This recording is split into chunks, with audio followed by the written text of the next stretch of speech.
SIR में जन्मतिथि और निवास से जुड़े दस्तावेज मांग सकता है चुनाव आयोग। मुख्य निर्वाचन पदाधिकारी ने जारी किए 30 महत्वपूर्ण एफएक्यूज। नमस्कार, आप देख रहे हैं हमारी खास रिपोर्ट। झारखंड में मतदाता सूची के विशेष गहन पुनरीक्षण यानी एसआईआर स्पेशल इंटेंसिव रिवीजन को लेकर लोगों के बीच उठ रहे सवालों और शंकाओं को दूर करने के लिए राज्य के मुख्य निर्वाचन पदाधिकारी के रवि कुमार ने 30 महत्वपूर्ण प्रश्नों और उनके उत्तरों का पहला भाग जारी किया है। इस दस्तावेज का उद्देश्य मतदाताओं को सही और प्रामाणिक जानकारी उपलब्ध कराना है, ताकि किसी भी प्रकार की अफवाह या भ्रम की स्थिति न बने।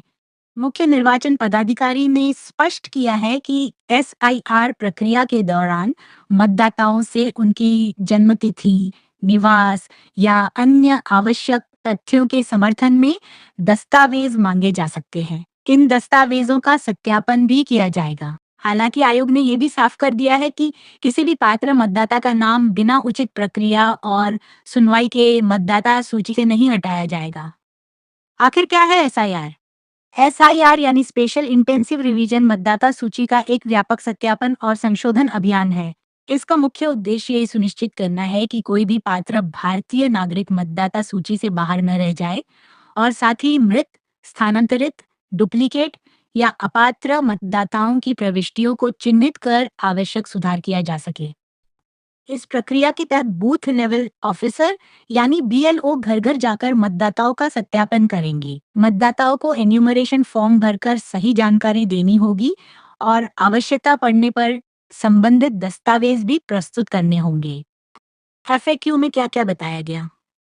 जारी किए गए एफएक्यू में कई महत्वपूर्ण प्रश्नों के उत्तर दिए गए हैं, जैसे एसआईआर क्या है, इसकी आवश्यकता क्यों महसूस की गई, बीएलओ की भूमिका क्या होगी, मतदाताओं को क्या करना होगा, कौन-कौन से दस्तावेज मांगे जा सकते हैं, क्या सभी मतदाताओं के लिए दस्तावेज देना अनिवार्य होगा, यदि किसी का नाम मतदाता सूची में नहीं है तो वह क्या करे, दावा और आपत्ति कब दर्ज की जा सकती है, क्या गैर भारतीय नागरिक इस प्रक्रिया में भाग ले सकते हैं। इन सभी सवालों के जवाब सरल भाषा में उपलब्ध कराए गए हैं, ताकि आम लोगों को प्रक्रिया समझने में कोई परेशानी न हो। केवल भारतीय नागरिकों के लिए है एसआईआर। मुख्य निर्वाचन पदाधिकारी के अनुसार एसआईआर केवल भारतीय नागरिकों के लिए है। गैर भारतीय नागरिक इस प्रक्रिया में भाग नहीं ले सकते। उन्होंने लोगों से अपील की है कि वे सोशल मीडिया या अन्य माध्यमों पर फैल रही अफवाहों पर ध्यान न दें और केवल चुनाव आयोग द्वारा जारी आधिकारिक सूचनाओं पर ही भरोसा करें। नाम हटाने को लेकर क्या कहा गया? चुनाव विभाग ने स्पष्ट किया है कि किसी भी मतदाता का नाम बिना निर्धारित प्रक्रिया के नहीं हटाया जाएगा। यदि किसी प्रविष्टि को लेकर संदेह या आपत्ति होती है, तो संबंधित व्यक्ति को अपनी बात रखने का अवसर दिया जाएगा। दावे और आपत्तियों की प्रक्रिया पूरी तरह पारदर्शी तरीके से संचालित होगी। मतदाताओं के लिए क्या सलाह?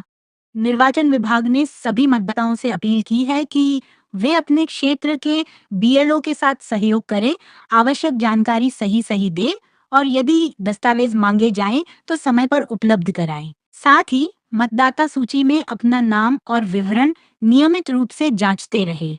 चुनाव आयोग का कहना है कि एसआईआर का उद्देश्य किसी का नाम हटाना नहीं, बल्कि एक त्रुटि रहित, पारदर्शी और विश्वसनीय मतदाता सूची तैयार करना है, ताकि लोकतंत्र की प्रक्रिया और अधिक मजबूत हो सके। आयोग ने भरोसा दिलाया है कि कोई भी पात्र भारतीय नागरिक मतदाता सूची से वंचित नहीं रहेगा और सभी आवश्यक प्रक्रियाएं नियमों के तहत पूरी की जाएंगी।